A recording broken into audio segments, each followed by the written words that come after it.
The Commonwealth Bank of Australia, the nation's largest bank, said on Monday it has agreed to pay a $700 million Australian dollar $531 million fine for failing to comply with measures to prevent money laundering and terrorism financing.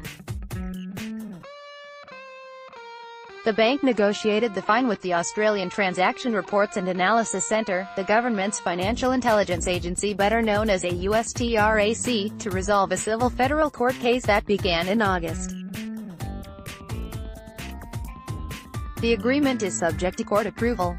The bank has also agreed to pay AUSTRAC's $2.5 million legal costs. The bank admitted that it was late in reporting more than 53,500 suspicious transactions exceeding $10,000 between 2012 and 2015. Each offense was punishable by a fine of up to $21 million. The bank blamed a single software error in its deposit-taking automated teller machines and argued those violations should be treated as one rather than as a series of individual offenses.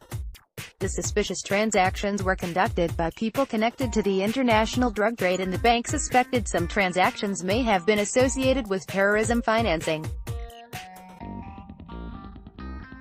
Matt Common, who became the bank's chief executive officer in April, said in a statement that court approval of the agreement would bring certainty to one of the most significant issues the bank has faced.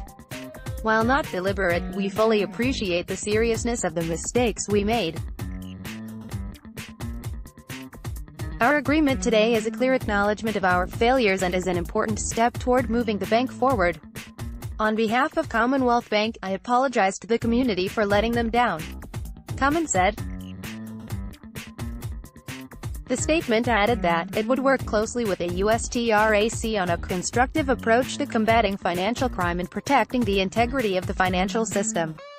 The bank's share price rose more than 2% to $70.20 after the fine was announced.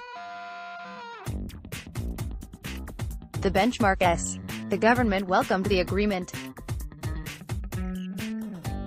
Home Affairs Minister Peter Dutton said the bank's disregard for its obligations allowed criminals to exploit its systems and put the Australian community at risk.